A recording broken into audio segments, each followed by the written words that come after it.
आझाद मुस्लिम परिषदेचा धोका.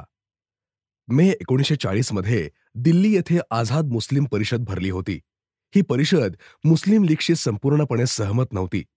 तिने मुस्लिम लीग विरुद्ध काही ठरावही केले. त्यामुळे काँग्रेस निधर्मी हिंदू ह्या परिषदेला पाठिंबा देत असत. ह्या परिषदेचे खरे स्वरूप सांगणारे एक पत्रक वीर सावरकरांनी काढले ते असे: ह्या परिषदेने राजकीय दृष्टीने हिंदुस्थान हा एक आणि अविभाज्य घटक असला पाहिजे अशी स्पष्ट घोषणा केली. म्हणून या परिषदेचे अभिनंदन करणे आवश्यक आहे. परंतु याच परिषदेने तिच्या शेवटच्या ठरावात मुसलमानांना किती आणि कोणत्या प्रकारची संरक्षणे पाहिजेत हे ठरवण्याचा निर्णायक अधिकार मुसलमानांच्या हाती असावा अशी जी मागणी केली आहे, त्याचा अर्थच हा की बहुसंख्य हिंदूंनी अल्पसंख्याकांच्या मतापुढे मान वाकवावी. या मागणीला पहिली चालना काँग्रेसचे राष्ट्रीय अध्यक्ष मौलाना अबुल कलाम आझाद यांनी त्यांच्या रामगढ येथे झालेल्या काँग्रेसच्या अध्यक्षीय भाषणातच दिली आहे. त्यावेळी एकाही काँग्रेसवाल्याने या मागणीविरुद्ध ब्रसुद्धा काढला नाही. आताही या मागणीला काँग्रेस विरोध करणार नाही, म्हणूनच काँग्रेसशी संगनमत करणाऱ्या ठरावाची या परिषदेने प्रशंसा केली. अशा प्रकारे काँग्रेसची पाठ थोपटून तिच्याकडून आपले अधिकार मान्य करून घेण्याच्या या परिषदेचा डाव आहे. पण आझाद मुस्लिम परिषदेने हे लक्षात ठेवावे की ही मागणी मान्य करून घेण्यासाठी शेवटी तिला हिंदू महासभेची संमतीही आवश्यक ठरेल. आणि अशा अल्पसंख्याकांना अधिक अधिकार देणाऱ्या कोणत्याही योजनेला हिंदू महासभा कधीही मान्यता देणार नाही. यावर काही जण विचारतात की असे केल्याने हे राष्ट्रीय मुसलमानही राष्ट्रीय लढ्यात भाग न घेता लीगला मिळाले तर काय करायचे? याला पहिले उत्तर असे की देशप्रेमी लोक आपल्या मायभूमीच्या प्रेमासाठी लढतात, पुढे मिळणाऱ्या लोण्याच्या गोळ्यासाठी भाडोत्री आशेने नव्हे. यापासून हिंदूंनी एक धडा घेतला पाहिजे, तो असा की हिंदूंच्या वतीने बोलण्याचा अधिकार काँग्रेसला न मिळता तो हिंदू महासभेला मिळावा. यासाठी हिंदूंनी हिंदू सभेलाच यशस्वी करावे आणि ती हिंदू जनता जोवर हिंदूंच्या वतीने बोलण्याचा काँग्रेसचा अधिकार काढून घेत नाही, तोवर जातीय निर्णयापेक्षाही हिंदूंचा अधिक घात करणारी, इतकेच नव्हे तर शुद्ध राष्ट्रीय हितसंबंधांचाही घात करणारी अशी एखादी नवी समेट योजना काँग्रेस हिंदूंच्या गळ्यात अडकवल्याविना राहणार नाही. बडोदा मुसलमानांना चपराक. 3 जून 1940 रोजी सावरकरांनी बडोदे संस्थानच्या मुस्लिम परिषदेने केलेल्या अन्याय्य मागण्यांना वेळीच विरोध करावा असे आवाहन करणारे एक पत्रक काढले. त्याचा आशय असा: ह्या मागणीचे समर्थन बडोद्याचे मुसलमान कसे करणार? मुस्लिम लीग म्हणते की येथे मुसलमानांनी राज्य केले असल्याने त्यांचा तो अनुवंशिक अधिकार आहे, म्हणून त्यांना अधिक प्रतिनिधित्व हवे. या तत्वानुसार बडोद्यातील मुसलमानांनी 33%च काय पण 60% प्रतिनिधित्व मागावयास हवे होते. पण त्यांना बडोद्यात राज्य करण्याचा अनुवंशिक अधिकार काही सांगता येणार नाही, कारण बडोद्याच्या राजांनी आणि तेथील हिंदूंनी त्यांच्या पराक्रमाने तो प्रांत मिळवला असून त्यांनी तलवारीच्या तीक्ष्ण धारेने साऱ्या गुजरातमधून 200 वर्षांपूर्वीच मुसलमानांचे राज्य नष्ट केले होते. बडोद्यात 33% प्रतिनिधित्व मागण्यापूर्वी तेथील मुसलमानांनी हैदराबादच्या निजामाला सांगावे की त्याने 90% हिंदूंना केवळ 50% प्रतिनिधित्व न देता त्यांना लोकसंख्येच्या प्रमाणात प्रतिनिधित्व द्यावे. पण हा प्रश्न आता तर्कशास्त्राचा उरला नसून पाकिस्तानची मागणी मान्य करून घेण्यासाठी हिंदू संस्थानातही कारस्थाने करण्याचा मुस्लिम लीगच्या चळवळीचा हा एक भाग आहे. अशा परिस्थितीत जातीय तेढ वाढेल अशा भ्रामक कल्पनेने मुस्लिम आक्रमणाला पायबंद न घालण्याचे पडेल धोरण हिंदू संस्थानिकांनी आता तात्काळ सोडून द्यावे. जातीय तेढ मिटवण्याचा प्रभावी उपाय म्हणजे अपराधी जमातीला कडक शासन करणे हाच होय. शीख सेना उभी करा. 5 जून 1940 रोजी सावरकरांनी खालसा यंग मेन्स युनियनच्या कार्यवाहांना एक उत्तेजक पत्रक पाठवले. त्याचा सारांश असा: तुम्ही शीख परिषदेसाठी मला बोलावलेत याविषयी आभार, पण मी सध्या ते निमंत्रण स्वीकारू शकत नाही. पण आपल्या विनंतीप्रमाणे मी शीख बंधूंसाठी एक संदेश धाडित आहे. त्यातील मुख्य विधेयके अशी: 1. शीख बांधवांनी काँग्रेसच्या खोट्या राष्ट्रवादापासून मानसिक दृष्टीने मुक्त व्हावे. या देशात अनेक मुसलमानी राज्य निर्मिण्याचा मुसलमानांचा निर्धार आहे. त्यामुळे हिंदी राष्ट्रीयत्व ही केवळ एक कल्पनाच उरली आहे. तिच्या पुनरुज्जीवनाच्या काँग्रेस प्रयत्नांच्या परिणामी केवळ हिंदू तेवढेच निःशस्त्र, असंघटित आणि दुर्बल बनून स्वसंरक्षणाकडे दुर्लक्ष करीत आहेत. मुसलमानांना त्यांचे स्वतंत्र राष्ट्र निर्माण करावयाचे आहे हे जाणून हिंदूंनीही प्रयत्नपूर्वक सर्व भारतात आपले वर्चस्व कसे राहील ते पाहिले पाहिजे. यामुळेच हिंदू मुसलमान ऐक्याचा प्रश्न, याल तर तुमच्यासह, न याल तर तुमच्या वाचून, नि विरोधाल तर तुमचा प्रतिकार करून आम्ही या देशाचे भवितव्य घडवू, या सूत्रानुसारच सोडवले पाहिजे. 2. याच स्पष्ट धोरणाने तुम्ही पंजाबमध्ये काँग्रेसचा संबंध सोडून एक स्वतंत्र शीख पक्ष संघटित करा. सध्याच्या परिस्थितीत तुमच्या स्वतंत्र मतदारसंघाच्या या मागणीलाही माझा पाठिंबा आहे. तुम्ही काँग्रेस दर्शिकेवर उभे राहणाऱ्या एकाही शिखाला निवडून देऊ नका. कारण काँग्रेसच्या भ्रांत राष्ट्रवादाने सीमा प्रांत, सिंध, पंजाब नि काश्मीरमधील हिंदूंचे सत्ता, मत्ता नि हितसंबंध यांचा विश्वासघात केला जात असून बंगाल नि अन्य भागातील हिंदूंनाही तोच धोका आहे. तरी पंजाब विधानसभेत जर युवा शीख गट निर्माण झाला, तरच तुम्ही मुस्लिम गटाचा यशस्वी प्रतिकार करू शकाल. 3. सैन्यातही शिखांना योग्य स्थान मिळेल अशी दक्षता घ्या. कारण त्या क्षेत्रातही काँग्रेसच्या अहिंसक विचाराने हिंदू मागे पडले आहेत. 4. पाकिस्तानच्या प्रश्नी सुद्धा काँग्रेसवर अवलंबून राहू नका. कारण तिचे नेते मुसलमानांना विरोध करणार नाहीत. त्यांच्या उद्गारांवरून हे स्पष्ट दिसते. 5. आणि सर्वात महत्वाची गोष्ट ही की तुम्ही तत्काळ शीख सेना संघटित करण्यास प्रारंभ करा. ही सेना खाकसारने खुदाई खिदमतगारांच्या पेक्षाही प्रबळ असली पाहिजे. ह्या सेनेवर लक्ष केंद्रित करून ती अशा पद्धतीने संघटित नि शिक्षित करा की पुढील 3-4 वर्षात प्रत्यक्ष पाकिस्तानची निर्मिती होत आहे असे दिसू लागताच या सेनेचे खड्या सैन्यात रूपांतर करता यावे. कोणत्याही कार्यक्रमाला अशा सबल सेनेचा पाठिंबा नसेल तर ती सर्व व्यर्थ वटवट ठरेल. गुरु गोविंद सिंगांचे चैतन्य आपणाला पुन्हा स्फूर्तिदायक नि मार्गदर्शक ठरेल तरच सर्व काही ठीक होईल. तशा परिस्थितीत मुसलमानांनी पाकिस्तान निर्मितीचा प्रयत्नच केला तर त्यांना अटकेपासून दिल्लीपर्यंत एक समर्थ शीख राज्यच प्रस्थापित झालेले दिसेल. इतिहासाची हीच अपेक्षा असणार. आमच्यामधूनच निर्माण झालेल्या आमच्याच रक्ताचे असलेल्या शिखांचे सामर्थ्य हे पंजाबमधील सर्व हिंदूंचेच सामर्थ्य ठरेल. वाहे गुरुजी की फतेह, वाहे गुरुजी की खालसा. हिंदूंचे खरे प्रतिनिधी घ्या. 10 जुलै 1940 रोजी व्हॉइसरॉय यांच्या भेटीसंबंधी वीर सावरकरांनी काढलेल्या पत्रकाचा सारांश असा. वृत्तपत्रातून प्रसिद्ध झालेल्या विपर्यस्त वार्तांच्या निराकरणार्थ मी प्रसिद्ध करतो की आमची भेट उघड्या मनाने विवेकपूर्ण आणि सहानुभूतीची झाली. परंतु काही विषयाचे नीट स्पष्टीकरण न मिळाल्याने हा प्रश्न पुन्हा हिंदू महासभेच्या कार्यकारी मंडळापुढे विचारार्थ ठेवला जाईल. तोवर हिंदू सभा आहे याच धोरणाने चालेल. काँग्रेस कार्यकारिणीच्या ठरावात ब्रिटिश शासनाने हिंदुस्थानचे हे स्वातंत्र्य मान्य करावे असा आग्रह करण्यात आला असला तरी अशा केवळ घोषणेने तिचे समाधान होणार आहे. त्यापूर्वी राष्ट्रीय सरकार स्थापण्याने काँग्रेसचे समाधान होणार आहे.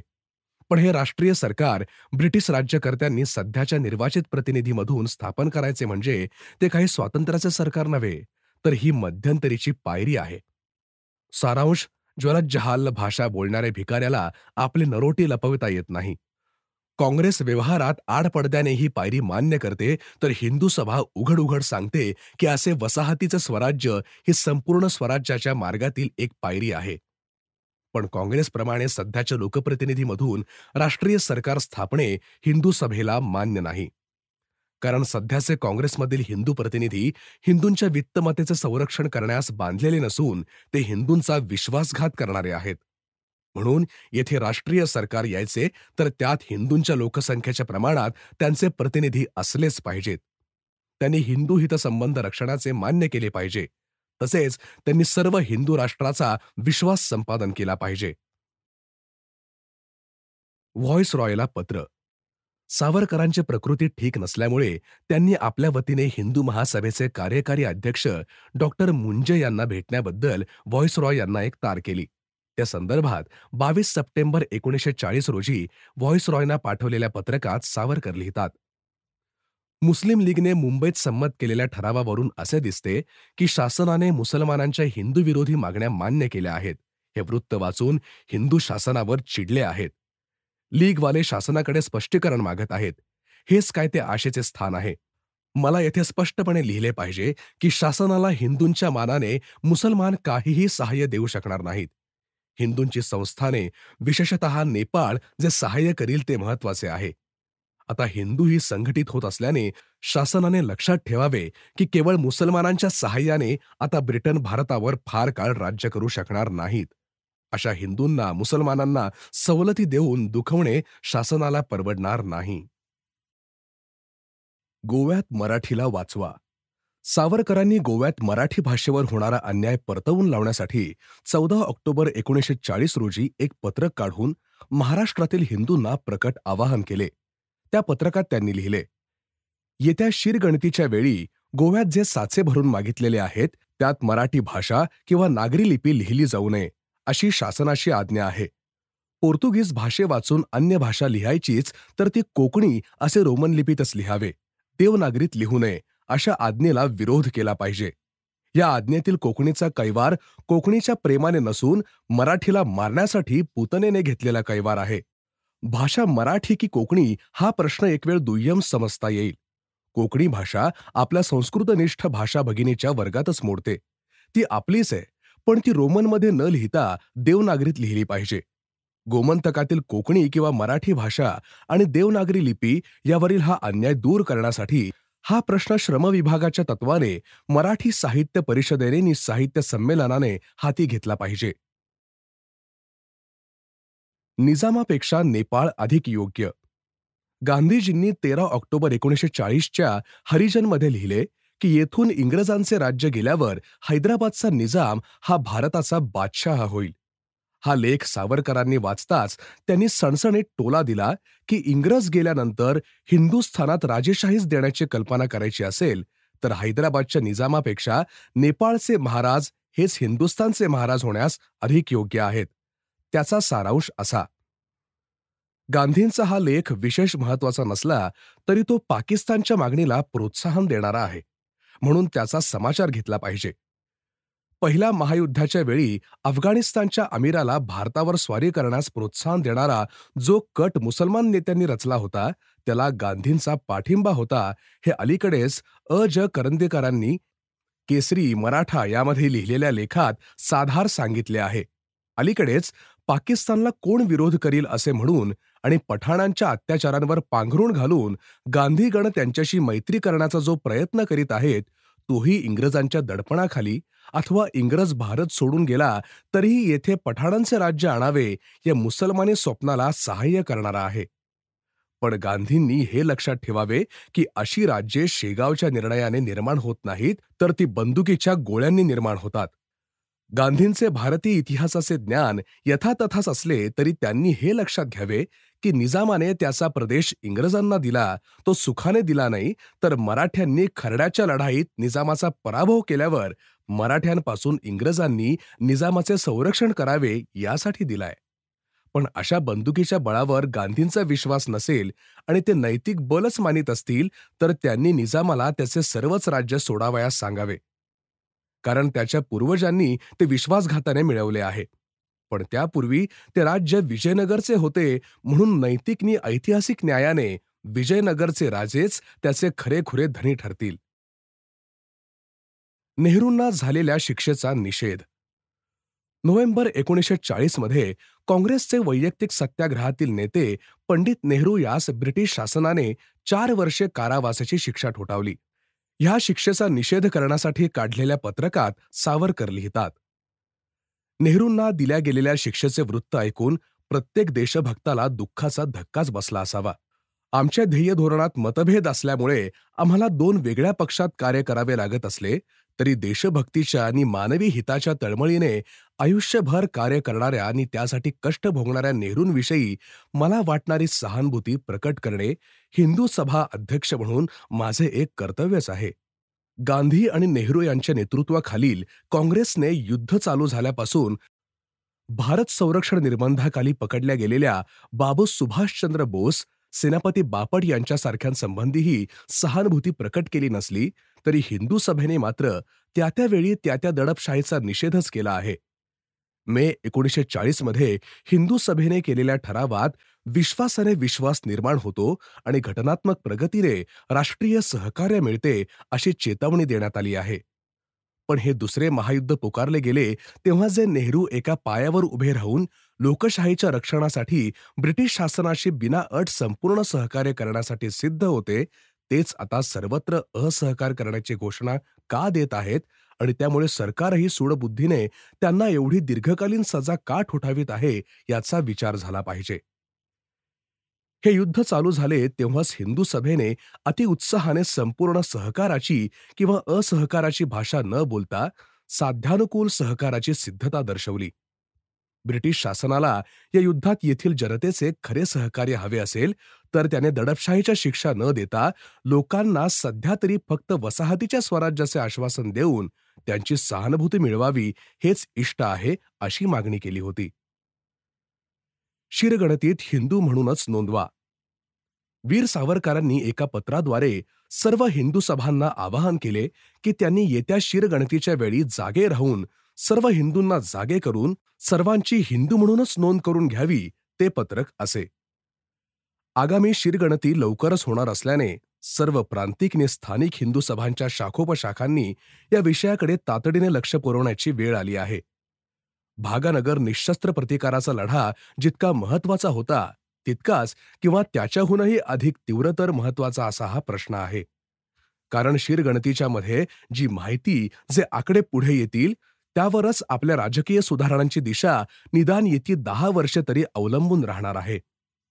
गेल्या शिरगणतीवर काँग्रेसने बहिष्कार घातल्यामुळे हिंदूंची अतोनात हानी झाली. ज्या अनेक घातक गोष्टी काँग्रेसने केल्या त्यात ही गोष्ट ही घातक म्हणूनच नोंदवली जाईल. यावेळीही कोणी सांगावे, आतील आवाजाचा साक्षात्कार महात्माजींना झाला तर चालू शिरगणतीवरही बहिष्कार पडण्याचा संभव आहे.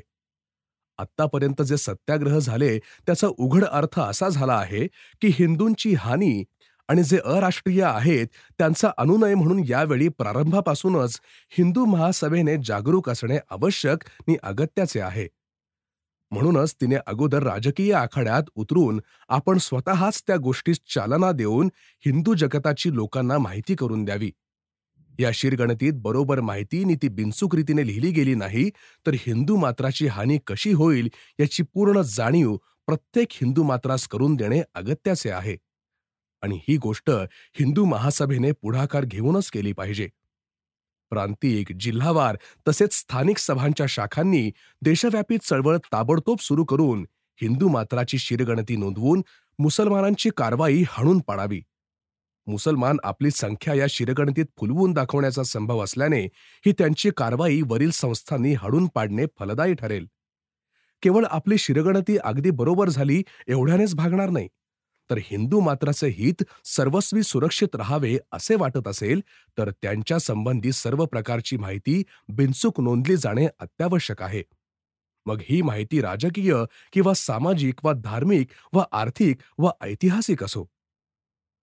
वरील काम अत्यंत व्यवस्थित आणि पद्धतशीर होण्यासाठी प्रांतिक, जिल्हावारीने स्थानिक संस्थांना मार्गदर्शन करण्यासाठी पुढील प्रमाणे एक योजना आखण्यात आली आहे. ती सर्व संस्थांनी शक्य तितक्या तातडीने अंमलात आणावी. 1. प्रांतिक हिंदू सभेने प्रथम दर्शनी ठिकठिकाणच्या प्रांतिक शिरगणतीच्या अधीक्षकांशी पत्रव्यवहार चालू करावा. हीच गोष्ट जिल्हा सभा आणि स्थानिक सभांनी कार्यवाहीत आणावी. या कामी ठिकठिकाणच्या हिंदू सभांच्या शाखांनी आणि हिंदू महासभेच्या सदस्यांनी शिरगणती अधिकाऱ्यांना सर्वतोपरी सहकार्य मिळेल असे आश्वासन द्यावे. स्थानिक शाखांनी प्रत्येक शिरगणती अधिकाऱ्यासमवेत एक एक सदस्य पाठवून हिंदूंची शिरगणती बरोबर होते की नाही हे पाहावे. 2. हिंदू महासभेने ठिकठिकाणच्या हिंदुत्वनिष्ठांशी आणि तत्सम संस्थांशी सहकार्य करून हे काम साधावे. आर्य समाज, सनातन धर्मसभा, जैन संस्था आदी संस्थांशी सहकार्य करून अगर शक्य असेल तर या सर्वांची मिळून एकच समिती स्थापून तिच्याकरवी हे काम करावे. 3. जो मनुष्य आपल्यास हिंदू म्हणून समजतो त्या प्रत्येकाने आपण हिंदू आहोत अशी नोंद करावी. प्रांतिक आणि जिल्हा सभेच्या अधिकाऱ्यांनी जो मनुष्य स्वतःच हिंदू म्हणून म्हणवतो त्याची तशी नोंद झाली आहे की नाही याची शहानिशा शिरगणतीच्या अधिकाऱ्याशी बोलून करावी. जी जात हिंदू इतर आहे पण जिने हिंदू धर्माचा स्वीकार केला आहे त्या जातीतील घटकाने आपल्यास हिंदू म्हणवून घेतले तर त्याची तशी सरकारच्या लेखी नोंद व्हावी अशा आशयाचा निर्णय मद्रास उच्च न्यायालयाने 1931 साली दिलेला आहे. ही गोष्ट लक्षात घेतली पाहिजे. एखाद्या स्थानिक शिरगणती अधिकाऱ्याने तसे करण्यास नकार दिला तर त्यासंबंधी ताबडतोब प्रांतिक शिरगणती अधीक्षकांकडे गाऱ्हाणे नोंदवावे. जो समाज आज आपल्यास हिंदू म्हणवितो तो मागील शिरगणतीत तसा नोंदला गेला नसला तरी आज त्याच्या इच्छेनुरूप हिंदू म्हणून नोंदवावा. ही गोष्ट अत्यंत महत्वाची आहे. या संबंधात अधिकाऱ्यांशी पत्रव्यवहार करून ही गोष्ट आधीच निश्चित करून घ्यावी. 4. आपल्याकडील कड्याकपारीत राहणारे संथल, गोंड, भिल्ल आदी लोक आहेत. ते खरोखर हिंदू असूनही त्यांचा अंतर्भाव ॲनिमिस्ट आणि ट्रायबलमध्ये होत आहे. या लोकांच्या अज्ञानामुळे आणि काही लोकांच्या कारवाईमुळे गेल्या शिरगणतीत त्यांची नोंद हिंदू म्हणून झाली नाही. म्हणून ह्यावेळी तरी हिंदू महासभा कार्यकर्त्यांनी अत्यंत दक्ष राहून वरील लोकांची नोंद हिंदू म्हणूनच करवून घेण्यास चुकू नये. छोटा नागपूर ने बिहार या भागात ज्या वन्य टोळ्या आहेत त्या आपल्यास हिंदू धर्मीय असे म्हणवितात. परंतु तिकडील भागातील मिशनऱ्यांनी काही लटपट करून या लोकांच्या नावापुढे धर्माचा स्तंभ कोरा ठेवावा अशी अधिकाऱ्यांस गळ घातली आणि ती फलद्रूपही झाली आहे. तरी ही चूक सुधारण्याची दक्षता घ्यावी. रांचीनी इतर भागातील हिंदू महासभावाल्यांच्या लक्षात ही गोष्ट आल्यापासून ते जागृत झाले आहेत. ही अत्यंत समाधानाची गोष्ट होय. या संबंधात त्यांनी शिष्टमंडळे नेमून वरिष्ठांशी गाठभेट घेऊन या अनिष्ट गोष्टींविषयी निषेधही प्रकट केला. या संबंधात रानटी टोळ्यांच्या जमातीनेही सभा भरवून मिशनऱ्यांच्या कारवाईवर प्रकाश पाडून त्यांचा प्रकट निषेध केला. बैतूल येथील हिंदू विधायक श्री गोठे यांनी गोंड ठाकाराची हिंदू म्हणून नोंद करण्याचा आणि करविण्याचा निर्भय रीतीने प्रचार चालविला आहे. यासाठी ते स्तुतीस पात्र आहेत. वरील गोष्टीपासून धडा घेऊन ठिकठिकाणच्या संस्थांनी आपापल्या क्षेत्रात अशा टोळ्यांची वास्तुपुस्त करून त्यांची माहिती ताबडतोब गोळा करण्याची खटपट करावी आणि यापैकी कोणती जमात गेल्या शिरगणतीत हिंदू म्हणून नोंदली गेली नाही याचीही माहिती एकत्र करावी. खरी माहिती मिळताच हिंदू सभांच्या सदस्यांची अधिकाऱ्यांची ताबडतोब गाठभेट घेऊन त्यांच्या निदर्शनास झालेला अन्याय आणावा. हिंदू सभेच्या चालकांनी अशा टोळ्यांतून जागृती करण्यासाठी कथेकरी, पुराणिक पाठवून त्यांच्यामधील धार्मिक वृत्ती जागृत करून आपण सर्व हिंदूच आहोत यासाठी त्यांची मने वळविण्याचा शक्यतो लवकर प्रयत्न करावा. जर एखाद्या अधिकाऱ्याने जाणून बुजून त्यांच्या धर्माची वास्तपुस्त करण्याचे टाळले तर त्या जमातीने आपण हिंदू असल्याची नोंद करण्याचा आग्रहही करावा अशीही त्यांना शिकवणूक द्यावी. या अज्ञ लोकांना न्याय मिळतो की नाही हे पाहण्यासाठी शिरगणतीच्या दिवशी अधिकाऱ्यासमवेत पुढारीनी तज्ज्ञ स्वयंसेवकांनी जावे. वर निर्दिष्ट केलेल्या जमातीची योग्य रीतीने समजूत घालून त्यांचे मन वळवून योग्य ती नोंद सरकारी प्रलेखात होईल याची काळजी घेतली जावी. अशा लोकांची संख्या साधारणतः 1 कोटी आहे. पण आत्तापर्यंत झालेल्या आणि दाखवण्यात आलेल्या निष्काळजीपणामुळे आपली हानी अतिशय झाली आहे. परंतु यावेळी आपण जागरूक राहून त्याची नोंद करविली तर हिंदू समाजाच्या दृष्टीने आपल्यास या गोष्टीचे फार महत्त्व आहे हे सांगण्याची काही आवश्यकता नाही. 5. जैन, आर्य समाजी आणि इतरांनी यासंबंधी विचार करताना पुढील व्याख्या ध्यानात ठेवून वागावे. असिंधू सिंधुपर्यंता यस्य भारत भूमिका पितृभू पुण्यभूश्चैव सवै हिंदूरिती स्मृतः. वर दिलेल्या श्लोकात जी व्याख्या दिली आहे तिचे मर्म लक्षात घेऊन जैन, आर्य समाजी, देव समाजी, शीख आदी समाजांची नोंद हिंदू म्हणूनच करण्यास काही अडथळा येणार नाही. देशातील निकट सानिध्याने, सहवासाने, साहचर्याने, संस्कृतीने आणि बंधुभावनेने पाहिल्यास हे समाज याच पितृभूत आणि पुण्यभूत राहत असल्याने सर्वांची नोंद हिंदू म्हणून झाल्यास त्यात वावगे ते काय आहे. आमचा धर्म जरी एक असला तरी निरनिराळ्या पंथाचे लोक आपल्यात आहेत. तथापि वैदिक अवैदिक असा भेदभाव न ठेवता एकराष्ट्रीयत्वाच्या प्रेममय भावनेने आपण अहिंदूंच्या कारवायांना तोंड देण्यास सुसज्ज राहिले पाहिजे. देशातील जे अहिंदू आहेत त्यांचा धर्म निराळा, जात निराळी आणि जे हिंदूंशी समानतेने वागण्यास जे उदासीन आहेत अशा लोकांशी सामना देताना आपण सर्वांनी एकत्र आले पाहिजे यातच हित आहे. जैन, आर्य समाज, शीख आणि अन्य तत्सम बंधू यांना आपला धर्म सनातन हिंदू धर्माहून वेगळा आहे असे म्हणता येणार नाही आणि त्याची नोंद करताना अडचण येण्याचा थोडासा संभव आहे. परंतु ही अडचण दूर होण्यासारखी आहे.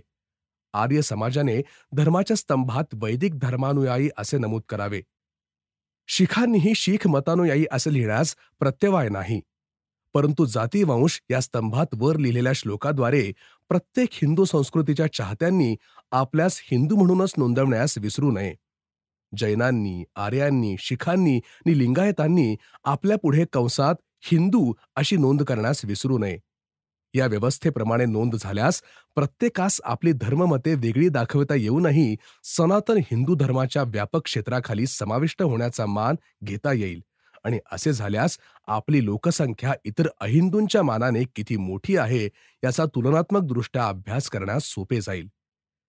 हिंदू सभांनी आपापल्या क्षेत्रात ज्यांच्यावर शिरगणतीचे काम सोपविले असेल त्यांनी या प्रश्नांचा सर्व बाजूंनी विचार केला पाहिजे. हिंदुत्व पुस्तक वाचल्यानंतर या प्रश्नांची यथार्थ कल्पना येईल. ते पुस्तक इंग्रजी, मराठी आणि हिंदी भाषात प्रसिद्ध झाले आहे. त्यावरून जैन, देवसमाजी, आर्य समाजी, इतर सनातनी नसलेले अथवा अवैदिक हिंदू बंधू यांचे यथार्थरित्या समाधान करून देता येईल. त्यांचे हिंदू म्हणून नावे नोंदवून घेण्यास मन वळविता येईल. वैदिक पंथांपेक्षा हिंदू जगत फार मोठे आहे. त्यामध्ये ऐतिहासिक, भाषिक, सांस्कृतिक इत्यादी सर्वांचा समावेश होतो आणि त्यांचे ते राष्ट्र होय, जसे जर्मन, जपानी, इंग्लिश इत्यादी. 6. ज्या भागात मुस्लिम स्त्रिया गोशा पाळतात त्या विभागात हिंदी, ख्रिस्ती अगर युरोपियन स्त्रिया यांना गणना करण्यास अथवा देखरेख करण्यास पाठवणे कसे इष्ट आणि आवश्यक आहे ही गोष्ट तेथील अधिकाऱ्यांना पटवून द्यावी. मुसलमानी गोशातील स्त्रियांची संख्या बरोबर रीतीने नमूद केली जात नाही, ती वाढवून सांगितली जाते, अशा अनेक तक्रारी गेल्या शिरगणतीत झाल्या असल्याने ही सावधगिरी घेणे अत्यावश्यक आहे. प्रांतिक सभांनी प्रांतिक अधिकाऱ्यांना भेटून त्यांना ही अडचण सांगून हिंदी, ख्रिस्ती अथवा युरोपियन स्त्रियांना गणना करण्याच्या आणि देखरेख करण्याच्या कामी नेमू असे आश्वासन घ्यावे आणि त्याची कसोशीने बजावणी होते की नाही ते जरूर पाहावे. 7. ज्यांचा जातीभेदावर विश्वास नसेल अशांनी आपली जात नोंदवावी अशी सरकारची सक्ती नाही. केवळ हिंदू म्हणून नोंद केल्यास चालते. कोणीतरी शिरगणतीच्या प्रमुख अधिकाऱ्यांपर्यंत यासंबंधी आगाऊच दाद लावून घेणे अगत्याचे आहे. 8. हिंदू सभांनी स्थानिक शिरगणतीच्या अधिकाऱ्यांकडून नमुन्याची पत्रके मिळवून त्याप्रमाणे नमुने कसे भरावे याची माहिती घ्यावी. प्रचारकांनी खेड्यातून विशेषतः अस्पृश्य समजल्या जाणाऱ्या भागातल्या लोकांना हिंदू म्हणून कशी नि कोठे नोंद करावी याची माहिती करून द्यावी. 9. या सूचना वाचताच हिंदू सभांनी शिरगणती संबंधी प्रचारास प्रारंभ करावा. नगरग्रामातून प्रकट सभा भरवाव्या. स्थानिक पत्रातून लेख प्रसिद्धावे. लोकांच्या आणि सरकारच्या पुढे आपले गाऱ्हाणी मांडून नोंदणीसंबंधी होत असलेला अन्याय दूर होईल असे प्रयत्न करावेत. प्रांतिक आणि जिल्हा सभांनी या सूचनांच्या सहस्त्रावधी प्रती आणि इतर माहिती आणि सूचनापत्रे छापून वाटावीत. मुख्य कार्यालयातून शिरगणती संबंधी वाङ्मय पुरवणे कठीण असल्याने ही सूचना केली आहे. 10. जिल्हा सभांनी एक गोष्ट लक्षात ठेवली पाहिजे की आपल्या सर्व अडचणी प्रांतिक शाखेकडे अथवा मुख्य कार्यालयाकडे कळविल्याने त्यांचा कार्यभाग संपत नाही. कामाचा मुख्य भार आणि स्थानिक तक्रारी निवारण करण्याचे दायित्व जिल्हा सभांवर आहे. जिल्हा सभांनी कर्तव्यदक्ष राहून आपापल्या जिल्ह्यात उद्भवणाऱ्या सर्व तक्रारी आपल्या प्रयत्नाने दूर केल्या आणि हिंदूंची शिरगणती बरोबर नोंदवण्याची दक्षता घेतली तर येत्या शिरगणती संबंधी जे प्रचंड कार्य उभे आहे ते यशस्वीपणे पार पडेल. जिल्हा सभा कार्यकारी नसल्या तर प्रांतिक सभा अथवा केंद्र महासभा अवयव नसलेल्या धडाप्रमाणे होतील. एवढ्यासाठी प्रत्येक हिंदू सभेने आपल्या क्षेत्रापुरते तरी लहान सहान गोष्टींसाठी इतरांवर अवलंबून न राहता स्वतः पुढे होऊन परिणामकारकपणे काम केले पाहिजे. राष्ट्रासाठी बंदीगृहात जाण्यापासून झुंजण्यापर्यंत पडेल ते काम करण्याचा प्रसंग असेल तेव्हा वाजत गाजत त्या कार्यात पडले पाहिजे. परंतु कंटाळवाणे एकाकी राष्ट्राच्या हिताचे विधायक काम करणे हे काही कमी शौर्याचे नाही. यासाठी हिंदू ध्वजाखाली अखिल भारतातून शेवटी स्वयंसेवक एकत्र होऊन त्यांनी घरोघर हिंडून त्यांच्यात हिंदुत्वाची जागृती केली पाहिजे. भिल्ल, संथाळ, गोंड, उराव, इतर डोंगरी लोक हे सर्व हिंदूच आहेत अशी भावना त्यांच्यामध्ये उत्पन्न करून देऊन नेटाने हे कार्य केले पाहिजे. हिंदूंचे संख्याबळ आणि इतर माहिती येत्या शिरगणतीत खरीखुरी नोंदली गेली पाहिजे. वरील पद्धतीने काम केल्याने अखिल हिंदू समाजाची संघटना करण्याचे जे भव्य आणि व्यापक काम आपणास करावयाचे आहे, त्याला या कार्यांचा अत्यंत उपयोग आहे, ही गोष्ट ध्यानी धरली पाहिजे. डॉक्टर जयकर यांस पत्र. नोव्हेंबर 1940 मध्ये सावरकर जयकर भेट झाली. त्याला अनुसरून दिनांक 7 डिसेंबर रोजी सावरकरांनी डॉक्टर जयकर यांना एक पत्र पाठविले. ते पत्र असे: मी अत्यंत घाईने आपल्या सहज संदर्भासाठी हिंदू सभेच्या वतीने सांगावयाची महत्वाची विधाने येथे लिहित आहे. 1.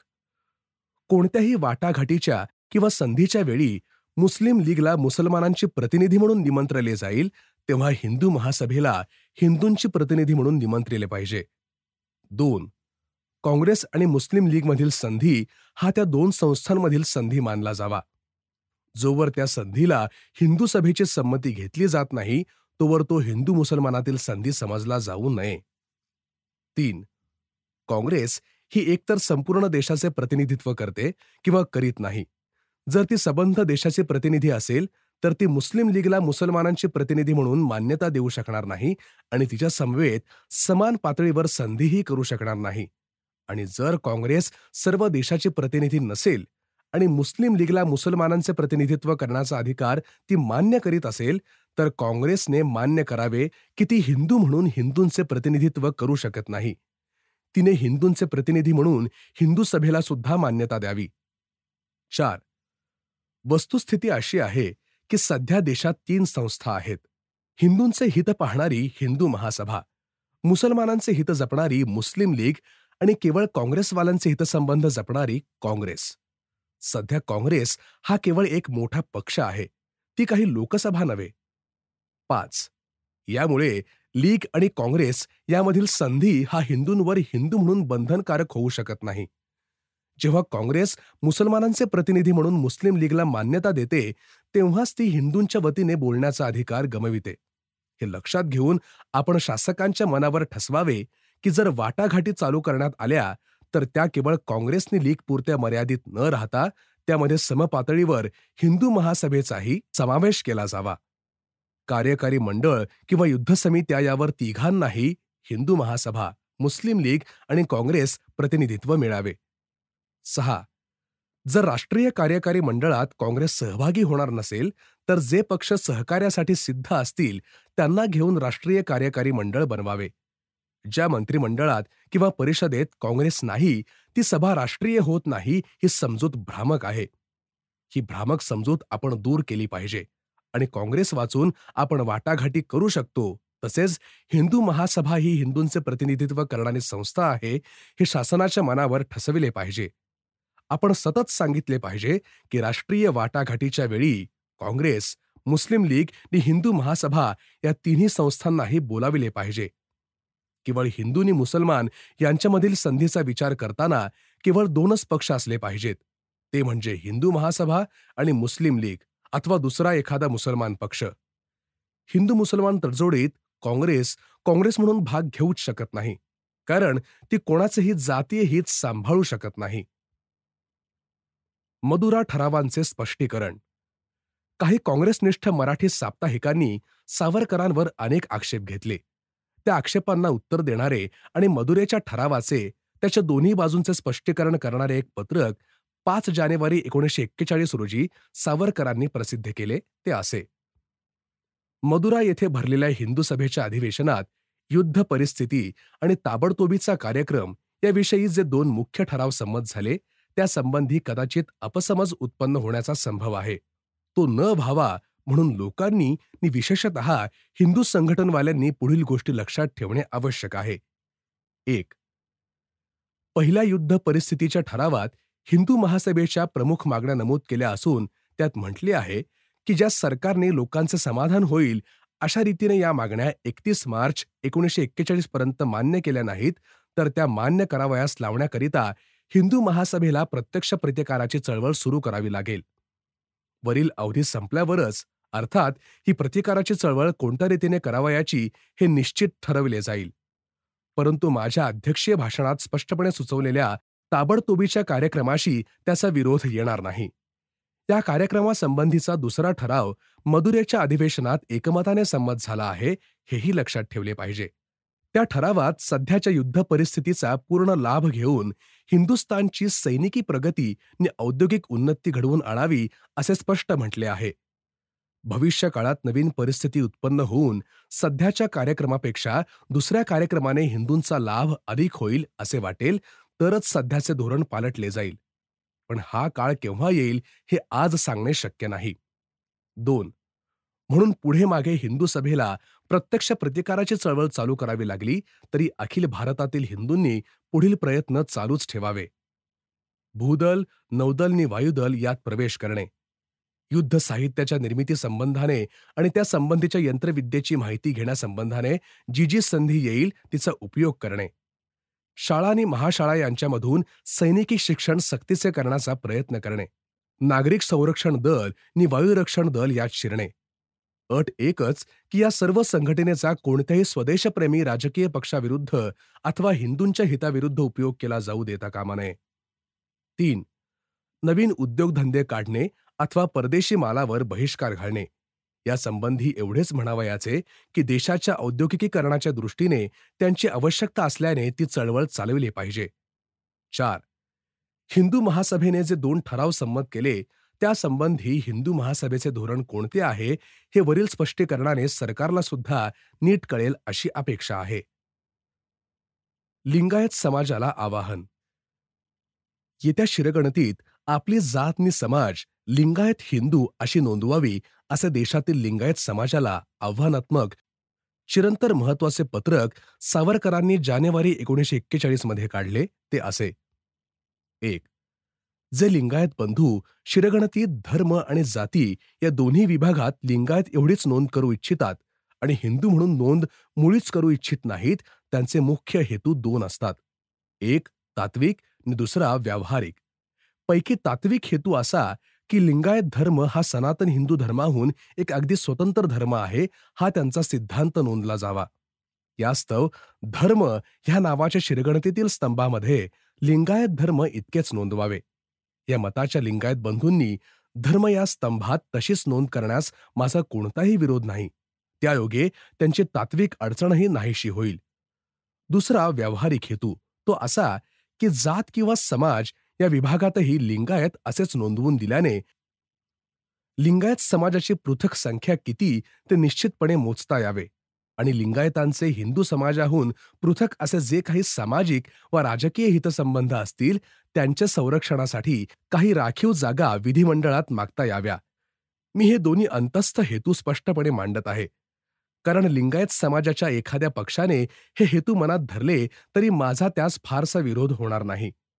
पण हे दोन्ही व्यावहारिक हेतू सुद्धा जात किंवा समाज या स्तंभाखाली देखील लिंगायत असे लिहून जर कंसात हिंदू हा शब्द घातला तरी सुद्धा सर्वतोपरी साध्य होणार आहेत. कंसात हा हिंदू शब्द जो घालावयाचा तो सुद्धा हिंदू शब्दाची महासभेने मान्य केलेली जी व्यापक व्याख्या तिच्यात दिलेल्या हिंदू ह्या शब्दाच्या अर्थाप्रमाणेच काय तो घालवायचा, म्हणजे त्यात कोणत्याही उच्चनीचपणाची आडकाठी संभवणार नाही, संभवणे शक्यच नाही. ज्याची ज्याची पितृभू आणि पुण्यभू असिंधू सिंधू भारतभू आहे तो हिंदू. लिंगायतांची पितृभू भारतवर्ष आहेच आहे आणि त्यांचे धर्मगुरू श्री बसवेश्वर महाराजांपर्यंत परंपरेने याच भारतभूमीत निवसले असल्याने आणि म्हणूनच त्यांची तीर्थे, क्षेत्रे, धर्मग्रंथ, धर्मभाषा सर्वतोपरी भारतीयच असल्याने त्यांची पुण्यभू म्हणजेच होली लँड ही भारतवर्षच आहे. तेव्हा माझी विनंती या पक्षाच्या लिंगायत बंधूंना अशी आहे की त्यांनी खालीलप्रमाणे नोंद करावी. धर्म लिंगायत, जात आणि समाज लिंगायत कंसात हिंदू. म्हणजे अशी नोंद केली असता लिंगायतातील ज्या बंधूंचा लिंगायत धर्म हा स्वतंत्र आहे असा सिद्धांत आहे त्यांचा तो तात्विक हेतूही पूर्ण होईल. दुसरे त्यांचा जो व्यावहारिक हेतू की लिंगायत समाज संख्येच्या दृष्टीने स्वतंत्र दाखवला जावा तोही पूर्ण होईल. आणि हे दोन्ही हेतू साधूनही आपण सर्वजण हिंदुत्वाच्या विशाल व्याख्येप्रमाणे 28 कोटीच्या महान राष्ट्रसंस्थेत एकजीव झालेलो आहोत, हेही कंसामध्ये हिंदू हा एक शब्द घातल्याने सिद्ध होईल.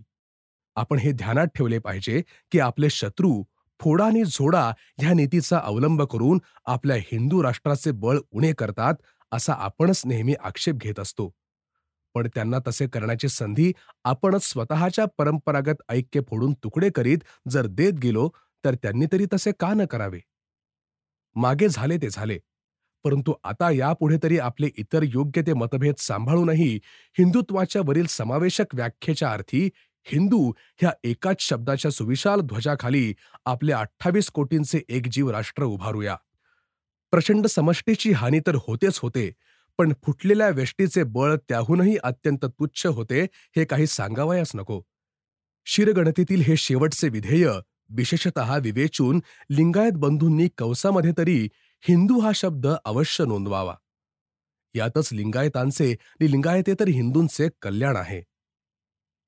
2. वरील विनंती लिंगायत बंधूतील ज्या पक्षाला लिंगायत धर्म सर्वतोपरी स्वतंत्र आहे असे वाटते त्यांना केली. परंतु लिंगायतांमध्ये दुसरा जो पक्ष आहे तो लिंगायत धर्मास वीरशैव धर्म, शैवागम या योग्य दृष्टीने वैदिकच मानतो. निदान हिंदू धर्माहून स्वतंत्र मानितच नाही. जैन बंधूंमध्ये नि आर्य समाजामध्येही स्वतःस हिंदुत्वाच्या माझ्या व्याख्येप्रमाणे सर्वतोपरी हिंदू मानणारा फार मोठा वर्ग आहेच, आणि ते शिरगणतीतील समाज ह्या विभागात स्वतःस हिंदू म्हणूनच नोंदवणार आहेत. लिंगायत बंधूंपैकी ह्या दुसऱ्या पक्षाविषयी काही लिहिणेच नको. हिंदू राष्ट्राचे ते अविभाज्य घटक आहेतच आहेत, आणि ते त्यांची नोंद लिंगायत हिंदू अशीच करतील. तारा करत न बसता प्रत्यक्ष लढा. जबलपूर येथील मुस्लिम दंगा पीडित हिंदूंच्या सहाय्यार्थ याचना करणाऱ्या तारेला सावरकरांनी 12 फेब्रुवारी 1941 रोजी एक क्रांतिकारक उत्तर पाठविले. त्या पत्रकात ते लिहितात, जबलपूरमध्ये सहस्त्रावधी हिंदू राहतात. त्या माझ्या हिंदू बांधवांना मला असे निक्षून सांगावयाचे आहे की त्यांनी आपले स्वतःचे रक्षण नागरिक निर्बंधानुसार मिळणाऱ्या सर्व अधिकारांचा पुरेपूर लाभ घेऊन केला पाहिजे. या दंग्यांच्या रोगावर तोच एकमेव रामबाण उपाय आहे. चौकशी समिती आणि प्रश्नोत्तरे यातून काय निर्माण होणार? अत्याचारांनी पीडित झालेल्या तुम्हास सत्य काय आहे हे माहितीच आहे. सरकार आणि हल्ला करणारे अत्याचारी या दोघांनाही सत्य काय ते माहीत आहे. अशा प्रसंगी नंतरच्या चौकशीवर विश्वासून बसणे भ्याडपणाचे आहे. या आठवड्यात सुमारे 20 ठिकाणांहून दंग्याच्या हकीकती माझ्याकडे आल्या आहेत. केवळ वक्तव्य प्रकाशित करून किंवा सरकारकडे तारा पाठवून या गोष्टी थांबणाऱ्या नाहीत. वरील प्रमाणे लिहिलेले पाहून कोणास आश्चर्य वाटेल, परंतु सत्य गोष्ट अशीच आहे. सुमारे 100 शूर हिंदू तरुण आपल्या बांधवांच्या रक्षणार्थ आपले सर्वस्व समर्पण्यास सिद्ध होतील, तर आक्रमकाच्या हल्ल्यांच्या लाखो चौकशा आणि सरकारकडे पाठवण्यात येणाऱ्या शेकडो तारा यांच्यापेक्षा त्याचा अधिक उपयोग होऊ शकेल. सर्वात आश्चर्याची गोष्ट ही की आम्ही वेळेवर आक्रमकाचा प्रतिकार करीत नाही. विरोध प्रदर्शक सभा किंवा प्रस्ताव याकडे उगीच फाजील लक्ष पुरवितो. आता यापुढे तरी स्थानिक आक्रमणाचा प्रतिकार ताबडतोब आपल्या शक्तीच्या जोरावर केला पाहिजे. बाहेरील सहाय्याची अपेक्षा करणे व्यर्थ होय. प्रत्येक ठिकाणी हिंदूंनी संघटित झाले पाहिजे. एकमेकांनी एकमेकांना सहाय्य करण्यास शिकले पाहिजे. त्याचप्रमाणे अशा धोक्याच्या वेळी सर्वांनी एके ठिकाणी जमले पाहिजे. या दंग्यांसंबंधी असे म्हटले जाते की मुसलमानांनी पूर्वसंकल्पाप्रमाणे दंगा केला. मला असे विचारायचे आहे की हिंदूंनीही आत्मरक्षणाचा उपाय आधीच का योजला नाही? हिंदू आक्रमणाच्या प्रतिकारार्थ सज्ज का राहिले नाहीत? मोहरम आणि अशा प्रकारचे हल्ले प्रतिवर्षी होत नाहीत का? गेल्या 1000 वर्षांचा इतिहास हिंदूंना माहीत नाही काय? मग अशा ठिकाणी आम्ही सिद्धते वाचून का जातो आणि संकटात का पडतो हेच मला कळत नाही. या चुका आम्ही जोपर्यंत सुधारित नाही तोपर्यंत असले दंगेही थांबणार नाहीत. वरील गोष्टी जर जबलपूरच्या हिंदूंनी ध्यानी आणल्या तर हा दंगा जबलपुरातील शेवटचाच दंगा समजला जाईल. बॅरिस्टर जमनादास मेहता यांना मते द्या. 10 मार्च 1941 रोजी होणाऱ्या निवडणुकीत बॅरिस्टर जमनादास मेहता यांना आपली दोन्ही मते द्यावीत असे मुंबई प्रांताच्या मध्यभागातील मध्यवर्ती विधानसभेच्या मतदारांना आवाहन करणारे एक पत्रक सावरकर यांनी काढले. त्याचा महत्वाचा भाग असा: हिंदूंचे न्याय्य अधिकार संरक्षणाच्या कामी काँग्रेस तिकिटावर उभ्या असलेल्या कोणत्याही इच्छुकाकडून यत्न होणे शक्य नाही. सिंधची विभागणी, जनगणना आदी अनेक प्रश्नी हा अनुभव आला आहे. तरी आता हिंदुत्वाचे आणि हिंदू हिताचे रक्षण करण्याचा अचूक मार्ग म्हणजे जे इच्छुक आम्ही हिंदूंचेच प्रतिनिधी आहोत त्यांच्या हितासाठी आम्ही विधिमंडळात प्रकटपणे झुंजत राहू अशी स्पष्ट प्रतिज्ञा करतील त्यासच हिंदू मतदारांनी निवडून द्यावे हा होय. विद्वत्ता, वक्तृत्व, अर्थशास्त्र पारंगतता, निर्भयता आणि निस्पृहता इत्यादी लोकप्रतिनिधीला आवश्यक असलेल्या गुणात बॅरिस्टर मेहता यांच्या तोलाचा मनुष्य काँग्रेसने उभ्या केलेल्या इच्छुकातच काय, पण प्रत्यक्ष विधी समितीतही 100त एखादा दुसराच आढळेल. यास्तव ठिकठिकाणच्या हिंदू सभांनी आपापल्या गावी, तालुक्यातून अगदी आजपासूनच कामाला लागावे. शिरगणती आणि काँग्रेसची विसंगती. मध्यवर्ती विधानसभेची निवडणूक लढवीत असताना सावरकरांनी चिरंतन महत्वाच्या शिरगणतीवरही आपले लक्ष ठेवलेच होते. त्या संबंधात सर्व हिंदू सभांनी जागृत राहावे यासाठी 27 फेब्रुवारी 1941 रोजी वीर सावरकरांनी एक परिपत्रक काढले. त्याचा सारांश असा: हिंदू महासभेने घोषित केल्याप्रमाणे फेब्रुवारीच्या पहिल्या आठवड्यात अखिल हिंदुस्थानात शिरगणती सप्ताह उत्साहाने पाळण्यात आला आणि गाड्या भरभरून पत्रके प्रसूत करण्यात आली. या कामी हिंदू महासभेबरोबर सनातन सभा, आर्य समाज आणि अन्य हिंदू संघटन पुरस्कर्त्या संस्थांनी सहकार्य केले. गेल्या शिरगणतीच्या वेळी हिंदुस्थानातील हिंदूंची गणती बरोबर न झाल्यामुळे हिंदू समाजाची बरीच हानी झाली. शिरगणतीचा प्रश्न हा जातीय आहे आणि म्हणून काँग्रेस त्याविषयी उदासीन आहे, असे विधान काँग्रेसचे महामंत्री श्री कृपलानी यांनी केले आहे. यावरून काँग्रेस हिंदू हितघातक वृत्तीने कशी वागते हे दिसते. हिंदू समाजाच्या शिरगणतीकडे जातीयतेने पाहणारे काँग्रेस बिगर मुसलमान मतदारसंघाचे जातीय स्वरूप घोषित करूनही त्याच मतदारसंघापुढे निवडणुकीसाठी मते मागण्याचा कोडगेपणा भोंदू वैराग्याच्या वृत्तीने दाखवित आहे. बंगालमध्ये हक साहेबांनी शिरगणती संबंधी हिंदू हितविरोधी धोरण स्वीकारले आहे. तथापि शिरगणती हा विषय मध्यवर्ती सरकारच्या अधिकारातील आहे हे जाणून बंगालच्या गव्हर्नरने स्वतःच्या देखरेखीखाली बंगालातील शिरगणतीची व्यवस्था केली पाहिजे. हिंदुस्थानातील वन्य जाती आदींची नोंद हिंदू म्हणूनच व्हावयास हवी. प्रत्येक हिंदू संघटकाचे पुढील आठवड्यात आपली सारी कार्यशक्ती अखिल हिंदूंची नोंद होण्यासाठी खर्च करणे अगत्याचे आहे. ब्रिटनचा अप्रामाणिकपणा. 27 फेब्रुवारी 1941 रोजी सावरकरांनी भारत मंत्र्यांच्या एका घोषणेला उत्तर देणारे पत्रक काढले. त्याचा मतितार्थ असा: भारत मंत्र्यांनी नभोवाणीवरून केलेल्या ताज्या वक्तव्यात त्यांनी ब्रिटिश साम्राज्यातील हिंदुस्थानची समान श्रेणी मान्य केली आहे, परंतु युद्ध संपताच त्वरित किंवा युद्ध संपल्यानंतर इतक्या अवधीत असे जे शब्दप्रयोग ते आत्तापर्यंत करीत असत त्यांना यावेळी पण फाटा दिला आहे. युद्धारंभी किंवा फ्रान्स जर्मनीच्या पायदळी पडला त्यावेळी दिलेली आश्वासने विसरण्याचा उघड उघड प्रयत्न या धोरणावरून दिसतो. हे भाषण पूर्णपणे प्रतिगामी आहे. आफ्रिकेत मिळालेल्या अर्धवट विजयाचा हा परिणाम असेल काय? असे जर असेल तर त्यापासून घ्यावयाचा बोध भारतीय लोक घेतीलच. अर्धवट विजयाने भारत मंत्र्यांना इतकी विस्मृती आली असेल तर इतिहासाची पुनरावृत्ती होऊन युद्धात संपूर्ण विजय मिळाला तर आत्तापर्यंतची सगळी वचने कशावरून विसरली जाणार नाहीत. सैनिकी दृष्ट्या हिंदुस्थानचे स्थान महात्म्य भारत मंत्र्यांनी सांगितले आहे. मदुरेच्या भाषणात मी ते स्पष्ट केलेच असून खुद्द हिंदुस्थानात कोट्यावधी सैन्य आणि सर्व प्रकारचा दारुगोळा सिद्ध होऊ लागल्या वाचून हिंदुस्थानचे रक्षण होणार नाही. हिंदुस्थानच्या एकीच्या अभावावर राजकीय पेच प्रसंगाचे खापर भारतमंत्री फोडतात, पण पाकिस्तानची योजना फेटाळा या मागणीला मान्यता न देण्यात ग्रेट ब्रिटन कोणत्याही प्रकारे तर्कशुद्धता दाखवित नाही किंवा एकीच्या आवश्यकतेचाही बकवा करीत नाही. या नकाराच्या मागे शुद्ध अप्रामाणिकपणाच आहे. काँग्रेस म्हणजे मुका वकील. 1 मार्च 1941 रोजी सावरकरांनी जमनादास मेहता यांना निवडून देणे का आवश्यक आहे हे सांगणारे एक पत्रक काढले.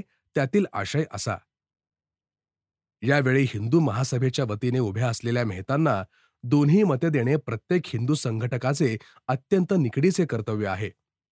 ते अशासाठी की जोपर्यंत हिंदू मतदारसंघ काँग्रेस तिकिटावर उभ्या राहिलेल्या इच्छुकांनाच मते देत राहील तोवर हिंदूंच्या वतीने बोलण्याचा अधिकार काँग्रेसलाच आहे असे सरकार मानित राहणार आणि त्यात सरकारकडे कोणताही दोष न जाता त्या दोषांचे खापर हिंदूंच्याच डोक्यावर फोडले जाईल. परंतु जर सर्व हिंदुत्वनिष्ठांनी एक होऊन हिंदू संघटन पक्षाचाच इच्छुक यशस्वी केला, तर यापुढे काँग्रेसही हिंदू हिताची पायमल्ली करू शकणार नाही. यास्तव या निवडणुकीत ज्या मुख्य प्रश्नांसाठी हिंदू संघटक पक्ष झुंजत आहे आणि त्याने झुंजले पाहिजे, तो प्रश्न दुसरा कोणताही नसून मुख्यत्वे करून काँग्रेस हिंदूंचे प्रतिनिधी नाही, हे सरकारला आणि जनतेला सिद्ध करूनच दाखवायचे. या निवडणुकीत काँग्रेस ज्या इतर गोष्टी पुढे आणीत आहे त्या फसव्या आहेत. उदाहरणार्थ, जनतेस स्वातंत्र्य हवे का पारतंत्र्य, हा प्रश्न हे काँग्रेसवाले पुढे ठेवतात. हा प्रश्न मतभेदाचा नाहीच. दोघांनाही पूर्ण स्वातंत्र्य हवे आहे. एवढेच नव्हे, तर 1928 साली मद्रासला भरलेल्या काँग्रेसच्या अधिवेशनात जेव्हा गांधीजी, राजेंद्र बाबू, पटेल प्रभृतींनी पूर्ण स्वातंत्र्याच्या ध्येयास पोस्कट म्हणून विरोध केला, तेव्हा जमनादास मेहतांनीच तो ठराव उचलून धरला होता. काँग्रेसचे दुसरे म्हणणे सध्या एक टप्पा म्हणूनच बॅरिस्टर जमनादासांचा पक्ष वसाहतीचे स्वराज्य स्वीकारण्यास सिद्ध आहे. परंतु आपण पहा की काँग्रेस तरी ही जी निवडणूक लढवीत आहे ती ब्रिटिश नियंत्रित विधिमंडळातीलच आहे. निवडून आलेल्या काँग्रेसच्या सदस्यांना सुद्धा मी इंग्रजी बादशहाशी आणि त्याच्या पुत्रपौत्रांशी सदासर्वदा त्यांचा अंकित राजनिष्ठ राहीन अशीच शपथ घ्यावी लागते. आणि तशी शपथ घेण्यासाठी गांधीजीही इतके हपापलेले आहेत की त्यांनी निवडणुकीपुढे सत्याग्रह हाही दुय्यम प्रश्न ठरवून महाराष्ट्रभर तो तात्पुरता बंद केला. असला हा सत्याग्रह आणि व्हॉइसरॉयनी त्यांच्या अधिकाराखाली आंशिक सत्ता म्हणून नॅशनल गव्हर्नमेंट दिले तर आम्ही युद्धात इंग्रजांशी सहकार्य करू असा चक्क ठराव करणारी काँग्रेस आणि हे गांधीजी प्रतियोगी सहकार म्हणून वसाहतीचे स्वराज्य तात्पुरते मान्य करणाऱ्यांना कोणत्या तोंडाने नावे ठेवणार? काँग्रेसचे तिसरे म्हणणे असे की सरकारने काँग्रेसला आव्हान दिलेले आहे, ते सर्वांनी स्वीकारून काँग्रेसला विजयी करावे. पण हेही त्यांचे म्हणणे खरे नाही, तर उलट या निवडणुकीत सरकारने हिंदू संघटन पक्षाला सुद्धा आव्हान दिले आहे की काँग्रेस ही हिंदूंची प्रतिनिधी नाही असे म्हणता तर ते सिद्ध करून दाखवा. या निवडणुकीत काँग्रेसची पत राखण्याचाही प्रश्न नाही, तर उलट हिंदू हितावर सतत निखारे ठेवणाऱ्या काँग्रेसची पत साफ बुडवून हिंदू संघटक पक्षाची पत राखणे हाच या निवडणुकीतील मुख्य प्रश्न आहे, मुख्य हेतू आहे. याच आठवड्यात सिंध प्रांतातील आणि बंगालमधील नगरपालिका निवडणुकीत हिंदू महासभेने काँग्रेसचा 100% पराभव केल्याचे वृत्त आले आहे. तसेच काँग्रेसच्या राजकारणाच्या आभासास कंटाळलेल्या महाराष्ट्रातील सर्व राष्ट्रनिष्ठ प्रक्षुब्ध पक्षांनी बॅरिस्टर मेहतांना निवडून दिले, तर हे सरकारलाही मानणे भाग पडेल की काँग्रेस ही राष्ट्राची प्रतिनिधी राहिलेली नाही, हिंदूंची तर नाहीच नाही. आमच्या पारशी, ख्रिश्चन, ज्यू प्रभृती देशबांधवांनाही आमची एक विनंती आहे की काँग्रेसचे प्रतिनिधी विधिमंडळातून निवडून दिले तरी ते तेथून बाहेर पडतात आणि लोकहितासाठी झगडायच्या वेळी चूप बसून वा घरी बसून सरकारला नाना प्रकारचे लोकविरोधक निर्बंध संमत करून घेणे सोपे करून घेतात. युद्धकाळी धोरणा काय तर म्हणे, देशावर कोणीही आतातायांनी स्वारी केली तर चरखा फिरवीत बसावे आणि मारले जावे. पण ह्या आतातयांचा कोणताही प्रतिकार करू नये. अशा या आजच्या काँग्रेसच्या प्रतिनिधींना निवडून देणे म्हणजे मुका वकील नि आंधळा वाटाड्या निवडण्या इतके मूर्खपणाचे आहे. शेतकरी कामकरी पक्षांच्या दृष्टीनेही राजमन लखीचंद सारख्या 2 बंदुकांच्या अनुज्ञा मागणाऱ्या अहिंसक सावकाराला निवडून देण्यापेक्षा शेतकरी नि कामकरी यांच्या हितासाठी आजन्म खपत असलेल्या आणि प्रधान पदाचा अनुभव असलेल्या बॅरिस्टर मेहतांना निवडून देणे जास्त हिताचे आहे. विजयी हिंदू सभेचे अभिनंदन. बॅरिस्टर जमनादास मेहता यांच्या अटीतटीच्या निवडणुकीतील विजयानंतर त्यांचे अभिनंदन करताना एका पत्रकात सावरकर लिहितात, गेल्या काही दिवसात झालेल्या निवडणुकीत हिंदू महासभेने जे विजय मिळवले त्यात या विजयाने महत्वाची भर पडली आहे. निवडणुका ही जनतेच्या मतपरीक्षेची नाडी आहे. या विजयाने आता हे सिद्ध झाले आहे की काँग्रेस हीच काही या देशातील हिंदूंची एकमेव प्रतिनिधिक संस्था नाही. या निवडणुकीला महत्व नाही असे वरवर सांगणाऱ्या गांधींनीही ही निवडणूक जिंकण्यास कार्यकर्त्यांना वेळ मिळावा म्हणून सत्याग्रह स्थगित केला होता. काँग्रेसने तिचे सर्व बळ या निवडणुकीत लावले होते आणि तरीही हा विजय हिंदू सभेने मिळविला आहे. पूर्वीचे अयोध्येचे राजेही काँग्रेसचा पराभव करून हिंदू संघटन पक्षाच्या पाठिंब्याने मध्यवर्ती विधिमंडळात गेल्याच आठवड्यात निवडून आले. यावरून धडा घेऊन आता तरी हिंदूंनी यापुढे काँग्रेसला एकही मत न देता सतत हिंदू संघटनी पक्षाला निवडून द्यावे. अशा प्रकारे 7 प्रांतात जरी हिंदुत्वनिष्ठ मंत्रिमंडळे स्थापन झाली तर हिंदूंची अर्धी अधिक दुःखे दूर होतील आणि नंतर होणाऱ्या परिषदातून व घटना समितीत सरकारलाही हिंदुत्वनिष्ठ गटाला बोलावणे भाग पडेल. पाकिस्तानला प्रतिटोला. हिंदुस्थानात पूर्वेकडे आणि पश्चिमेकडे जेथे मुसलमानांची बहुसंख्या आहे त्या भागात त्यांची स्वतंत्र राज्य झाली पाहिजेत. सावरकरांनी मुस्लिम लीगच्या या मागणीचे विवरण करून तिला सणसणीत उत्तर देणारे एक प्रदीर्घ महत्वाचे पत्रक काढले. त्यात सावरकर लिहितात, अखंड भारताच्या स्वातंत्र्यार्थ लढण्याचा आम्ही निर्धार केला आहे. जम्मूपासून जपानपर्यंत हिंदू बुद्ध एकजूट होईल. मुस्लिम लीगचा कार्यक्रम, ध्येय आणि धोरण काय आहे याविषयी त्यांनी अगदी स्पष्टपणे आपली बाजू मांडावी असे जे आम्हाला वारंवार वाटत होते, ती गोष्ट मद्रास येथे भरलेल्या मुस्लिम लीगच्या अधिवेशनात घडली असल्याने आम्हाला फार समाधान वाटत आहे. यापुढे मुसलमानांच्या मनात काय चालले आहे याविषयी काँग्रेस भक्तांनाही शंका राहण्याचे काहीच कारण उरलेले नाही आणि आगामी संकटाला तोंड देण्याच्या सिद्धतेने त्यांनी सुद्धा सज्ज राहिले पाहिजे. बॅरिस्टर जीना यांनी आपल्या अध्यक्षीय भाषणात काँग्रेसवर जोराचे कोरडे ओढले असून करड्या वाणीने त्यांनी काँग्रेसला आज्ञा सोडली. अद्यापपर्यंत तुमच्या वर्किंग कमिटीने आमच्या पाकिस्तान योजनेचा विचार केला नसेल तर तिला तो करायला सांगा. काँग्रेसनेही जिनांचे समाधान करील अशा प्रकारची राजनीती आचरण्यास आपण सिद्ध आहोत हे दाखवून दिले आहे. हिंदू महासभेच्या संबंधात मात्र जिनाशहांना कोरडेही ओढण्याचे साहस झाले नाही किंवा तर्कवाद करण्याचीही भ्रांत उरली नाही. त्यामुळे शेवटी निराशेने ते उद्गारले, हिंदू महासभा ही एक ताठर आणि सह आचार विचारास निरुपयोगी अशी संस्था आहे नि मला तिच्याशी काही कर्तव्य नाही. या उद्गारांनी आम्हाला पुढील गोष्टीची आठवण येते. कोण्या एकेकाळी देववनात राहणाऱ्या लांडग्यांना त्या वनात आपला सवता सुभा उभारण्याची आकांक्षा उत्पन्न झाली. या सवत्या सुभ्यात दुसऱ्या कोणाचेही बोट शिरकता कामा नये, त्यावर सर्वस्वी लांडग्यांचीच अधिसत्ता चालली पाहिजे असे त्यांना वाटू लागले. म्हणून त्यांनी आपल्या प्रतिनिधींना त्याप्रमाणे सदर वनात घोषणा करण्याविषयी सांगितले नि आराधनेचे धोरण स्वीकारून किंवा धाकदपटशा दाखवून या घोषणेसाठी सर्वांची संमती मिळण्याविषयी आज्ञा सुटल्या. काही काळाने पुन्हा सगळे लांडगे आपल्या योजनेचे काय झाले याचा विचार करण्यासाठी एकत्र जमले. तेव्हा त्यांच्या प्रतिनिधीने अशी माहिती सांगितली की देववनातील बहुतेक सर्व पशूंनी या घोषणेला संमती दिली आहे. बोकड, कोंबड्या आणि गाढवे यांनी या योजनेला नुसती संमतीच दिली असे नाही, तर या योजनेशी सहकार्य करून लांडग्यांच्या सवत्या सुभ्याप्रमाणेच स्वतःचाही एक एक सवता सुभा करण्याचे संकल्प सोडले. पण गजराजांनी काय केले असा एकाने सवाल टाकला. प्रतिनिधी उत्तरले, गजराज हे प्रचंड आणि शक्तिमान पशु आहेत हे खरे, पण ते सहज सुलभ रीतीने बनू शकतात आणि त्यामुळे थोडीशी वळणे घेऊन किंवा थोडा दम देऊन त्यांच्याकडून ही योजना सहज मान्य करून घेता येईल. पण सिंहाचे म्हणणे काय आहे, कारण त्यांच्याच म्हणण्याला विशेष महत्व आहे. असा आणखी एक प्रश्न आला तेव्हा आपले खांदे उडवून लांडग्यांचा प्रतिनिधी म्हणाला, सिंहाचा प्रश्न काढूच नका. देववनातील सगळ्या पशूत हा प्राणी अगदी असहिष्णू आणि सहकार्याला किंवा सहविचारासाठी निरुपयोगी आहे. तो आपल्या योजनेच्या तत्वाला सुद्धा मान्यता देणार नाही. आराधना किंवा लपंडाव यांना तो केव्हाही दाद देणार नाही. म्हणून त्याचा विचारच करावयाचा नाही असे मी ठरविले आहे. पण त्याचा विचारच करायचा नाही असे तुम्ही ठरविले तरी सिंहाने यासंबंधी उदासीन राहण्याचे नाकारले तर? पण या प्रश्नाला मात्र कोणालाही उत्तर देता येईना. या गोष्टीपासून घ्यावयाचा बोध अगदी स्पष्ट आहे.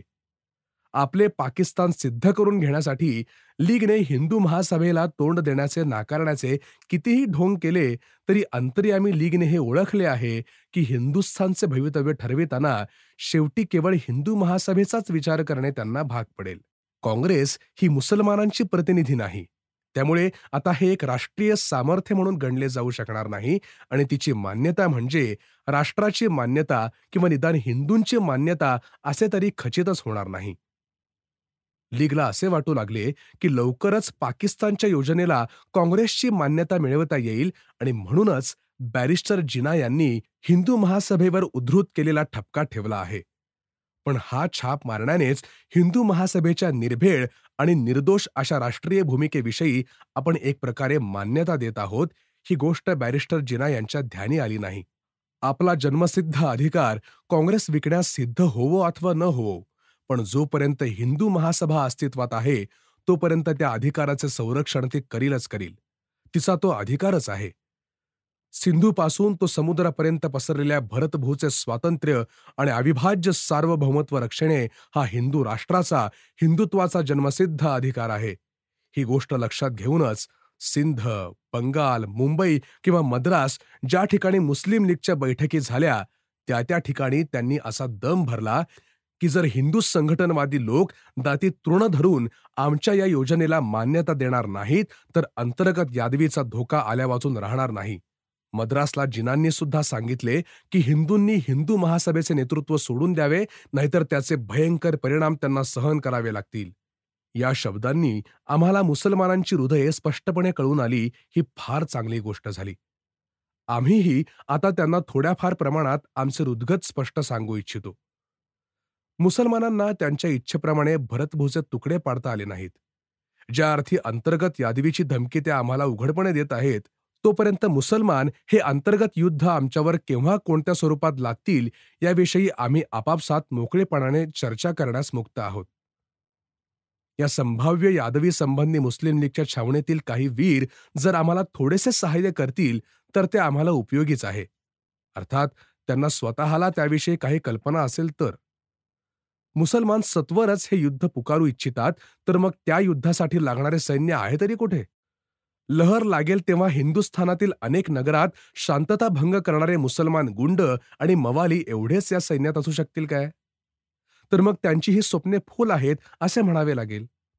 कारण ठिकठिकाणच्या हिंदू संघटनवाद्यात आता स्वसंरक्षणाची जागृती इतकी उत्पन्न झालीय की त्यामुळे अनेक ठिकाणी दंग्यात सुद्धा मुसलमानांना हिंदूंपेक्षा अधिक किंमत द्यावी लागलीय. काही प्रांतात काँग्रेस मंत्रिमंडळे असताना हे दंगेखोर त्यांना नमवू शकले असतील कदाचित, पण लवकरच अनेक प्रांतात हिंदू संघटनवाद्यांची मंत्रिमंडळे अधिकारूढ झाली म्हणजे त्यांची काय वाट? किंवा कदाचित असे तर नसेल की काही जागतिक धक्क्यामुळे हिंदुस्थानातील ब्रिटिश सत्ता संपुष्टात येईल आणि मगच हिंदुस्थानात हिंदूंनी मुसलमान यांच्यामध्ये अंतर्गत यादवी आणि अराजकता माजल्यावर मुसलमान हे युद्ध पुकारून हिंदू राष्ट्राला नमविण्याचे मनोरे रचित असतील. तसेच जर असेल तर तुमच्या नुसत्या पाकिस्तानच्या प्रस्तावाने थोड्याच वर्षात हिंदुस्थानातील ब्रिटिश राज्य नाहीसे होईल असे मानणे हे फाजील विश्वासाचेच नाही का?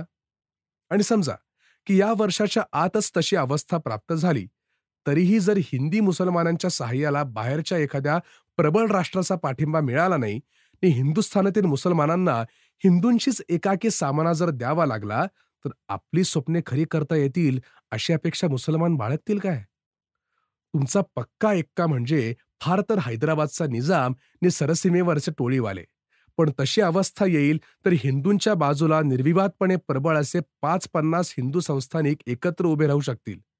या सर्वांच्या वर स्वतंत्र आणि सामर्थ्यवान असे नेपाळचे राज्य आहे, हे तर वेगळेच.